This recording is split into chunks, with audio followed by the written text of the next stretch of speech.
মুক্তিযুদ্ধের হাতিয়ার আমাদের পিতৃতুল্য মুক্তিযোদ্ধাদের পাশে আজীবন আছি। এই বাংলাদেশকে আমরা পরাধীনতার শৃঙ্খলে যেতে কখনো দেব না। আমরা স্বাধীনতা বিরোধী চক্রের বিরুদ্ধে সবসময় সোচ্চার।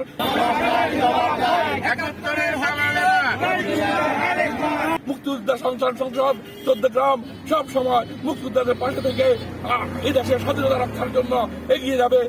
এই স্বাধীনতার সময় এই আলোকে আমাদের একজন মুক্তিযোদ্ধা আব্দুল হাই কানু, ওনাকে লাঞ্ছিত করা হয়েছে এবং ওনাকে বিভিন্ন রকমের অপমান করা হয়েছে।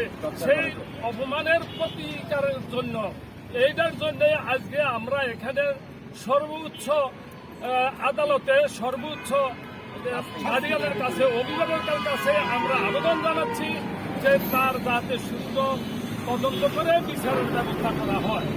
আর যদি কোনো বিচারের ব্যবস্থা করা না হয় তাহলে আমরা জীবনে কোনোদিন কারোর কাছে জীবনে মাথা নত করিনি, এখনো বর্তমান সরকার কেন যে কোনো লোকের কাছে আমরা কোনোদিন মাথা নত করবো না। আমরা তাদের জন্য যেখানে আমরা বিচারের ব্যবস্থা করতে পারি সেইভাবে বিচারের ব্যবস্থার জন্য আমরা লড়ব।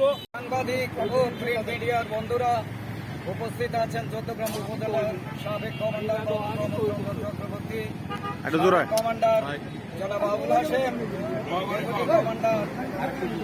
ডেপুটি কমান্ডার মুক্তিযুদ্ধের হাতিয়ার, মুক্তিযুদ্ধের হাতিয়ার, 71-এর হাতিয়ার, 71-এর হাতিয়ার, 71-এর দালালেরা 71-এর দালালেরা 71-এর দালালেরা